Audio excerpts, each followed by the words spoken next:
Okay, Jonathan. So it's been a great career. You've helped us get here.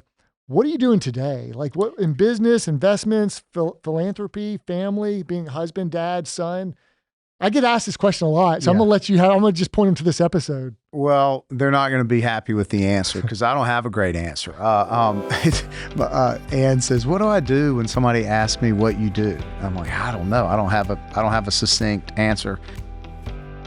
Welcome to Stories from the River, a show in which we go behind the scenes at Broad River Retail.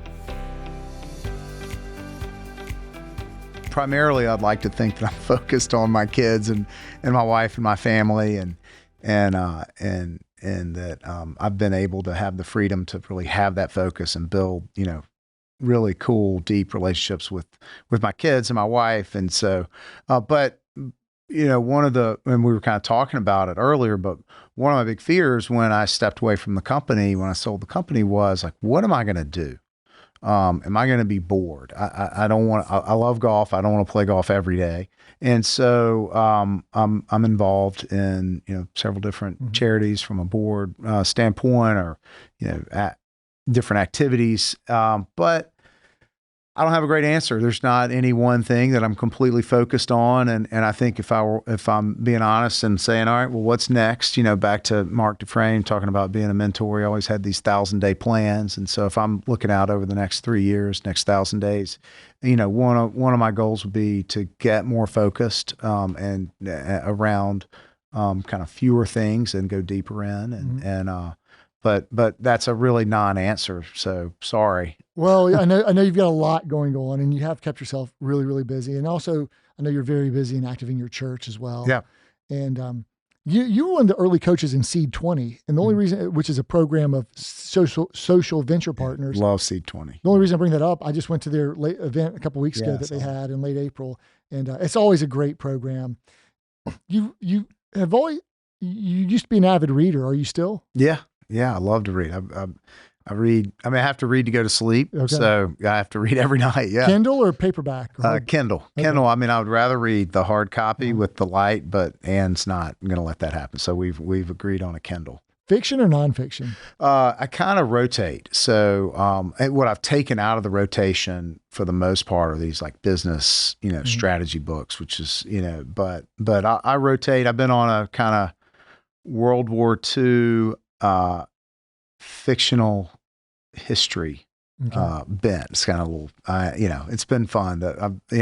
Part of that is Howard passed away this past summer, and so big part of his legacy is being a World War II veteran, and so I've spent a lot of time just studying the war and eventually got tired of the dry nonfiction and moved into some of the fiction stuff. So, but I do love to read and trying to instill that in my kids. I'm not as Sims likes to read. Max, he has to read a certain number of books to get a pair of Nikes or something, having to do some incentive programs. There you go.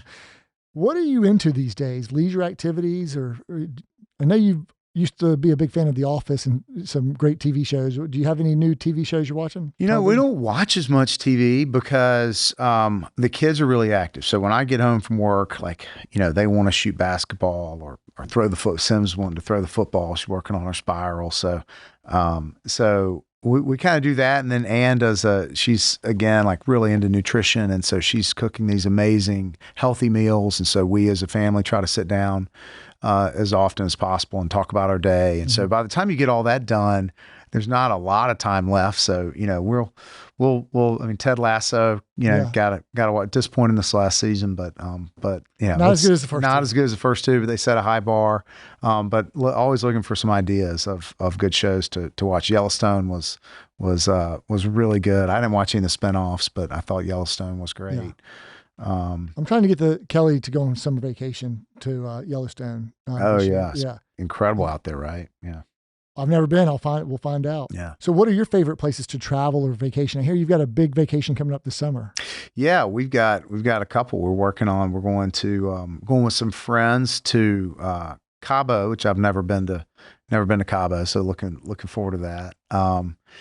And going to Greece this year for the first time, which will be fun. Ann's really wanted to do that. So she's really into this Mediterranean food. So yeah, and we went last year for her 40th. We went on a bike trip through part of France, which was just amazing, like the countryside. And it was pretty simple. We just kind of ride a bike all day and stay at a little hotel. It was really fun, That's really awesome. cool. We did that with some friends. So yeah, we love to travel. That's great. But the kids are getting to an age where you can't, they want to go with you, so you're having to run it through that filter That's too. right. As you look back, what are you most proud of? Oh man. Well, I mean, I'm right now. I'd quickly say my kids. Like I'm so proud of who not because of me. I think Ann does a really good job instilling gratitude and compassion in those kids, and so I'm that clearly most proud of them. And then like I really value my relationships and friendships that I have. I feel like I have a fair amount of those. And I'm really proud of that. I'm proud that I feel like I can call up a lot of people and have a meaningful conversation, and that people may call up me and have a meaningful conversation. So, I'd say those two things would be far head and shoulders above any other thing that would kind of evoke pride. That's awesome. And any advice for someone? I'm sure you get this question. I'm sure you get asked business advice all the time. Yeah. Any advice for someone looking to start a business today? Yeah, I do, and I enjoy those conversations. I mean, not a week goes by that I don't have a breakfast or lunch meeting with someone who's started a business or wants to start a business and wants to talk through it. Those are really fun conversations for me. I'm careful. I try to be careful not to give like specific advice, because if you're not willing to back it up with work and fully deep understanding, it's a slippery slope to say, well, this is what you should do. But I think the advice would be, just to understand how hard this is, this being starting any business, and to make sure you know what you're getting into and that you're willing to do what it takes. And I think that's the question you have to ask yourself. Like there's a level of sacrifice that if you want to be successful, you can't avoid. And then, I think then, like, it's really important to start with the end in mind, like define success. Like, why are you doing this? What at the end of the day, how will you measure your success? Is it, sometimes it may be purely financial. Rarely is that the best metric of success. But I think understanding how you're going to say, yeah, that was it. That was worth it. So I think know what you're getting into and know what the end is, and kind of start with the end in mind. I think that's one of Stephen Covey's 7 habits of highly effective people. Begin with the end in mind. Yeah.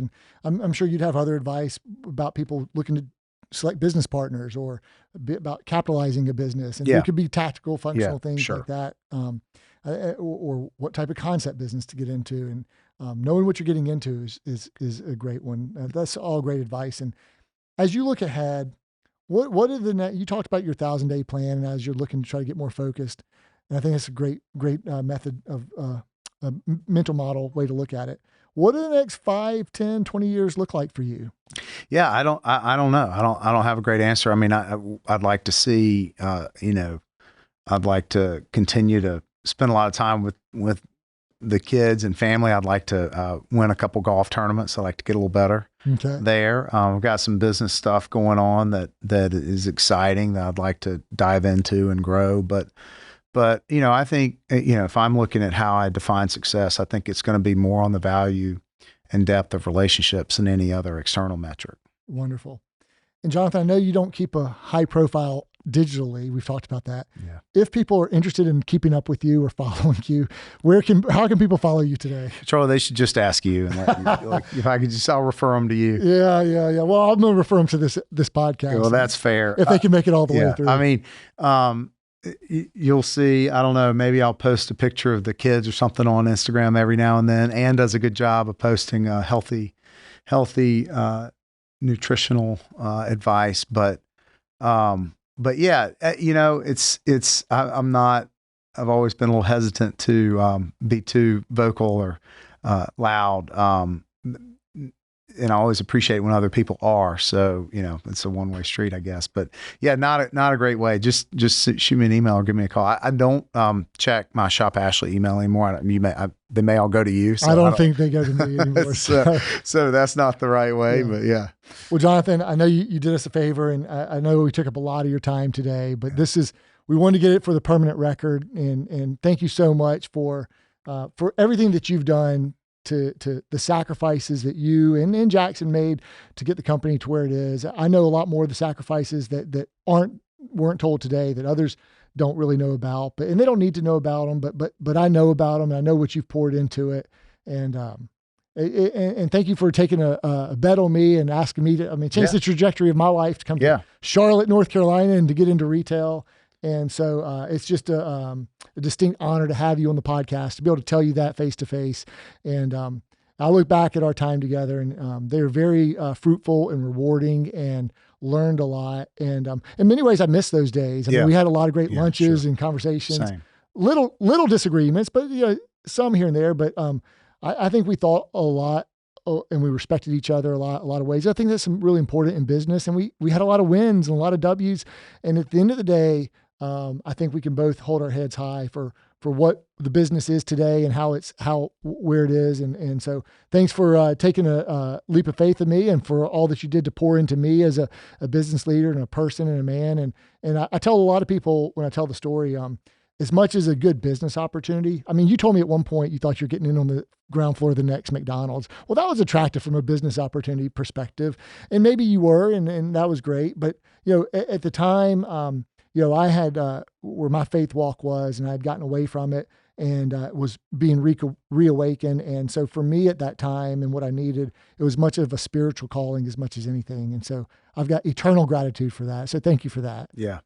Well, thank you for saying all that. I am honored to be here. It's outside of my comfort zone to sit here and talk about myself for an extended period of time. But I am happy to do it, and honored that you asked. And I do think, you look at Jackson's no longer in the business. We're all still really close and care a great deal about Jackson. I'm no longer in the business. We have a great relationship. And I just think that speaks to priorities, for yourself and the business, and how, that's, I think, a rare thing in business, is to be able to work together and then, not be in the same business, to have sold out or bought, and to maintain a high level of respect and care for each other. And that means a tremendous amount to me. And I do take a great sense of pride to see where you guys have taken this business.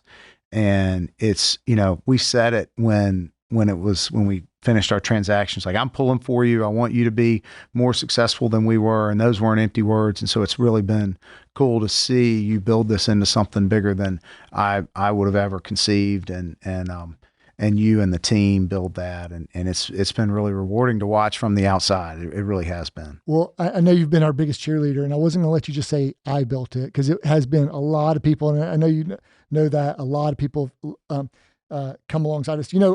I know you still remember this, in Jackson, Mississippi, on South President Street, when we were had big dreams about how we might go into business together one day. I didn't know how it all coalesced and how it would work out.